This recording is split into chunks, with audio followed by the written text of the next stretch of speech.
Assalamualaikum құрметті ағайындар. Сіздерге бүгін біздің жаңағы сүт өнімдерін шығарып жатқанымызды көрсете кетейін деп едім. Міне біз үйде өзіміз осы мынау құртымызды қайнатып құямыз. Қайнатып құйылады, міне астына от жағып қойдық. Міне осылай жүріп жатады. Қаймағымыз бізде міне осы температурмен тартылады. Міне көріп тұрсыздар, иә? Және міне құрт жасалынып жатыр. Кел жақындау көрсет.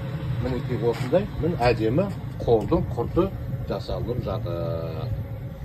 Осыны мына жерде неден түсіріп қой, анау нені білініп тұрған құрттарды. Ал енді біз қазір пазенде жақта жүрміз. Енді бұлай жүріп, қазір кеуіп жатқан құртты көрсетейін сіздерге. Өшірмей жүре бер.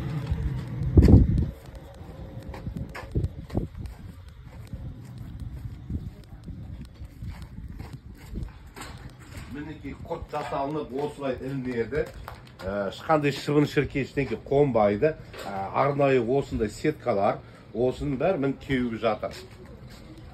Міне көрсетсеңіздер. Не неғмей қойдыңыз, Мұсан? Ол бәрі түсінікті ғой, иә? Құрметті ағайындар, сіздердің тапсырыстарыңызды күтеміз. Қолдың нағыз құртың майын, қаймағын алам десеңіздер, хабарласыңыздар. Сау саламат болыңыздар.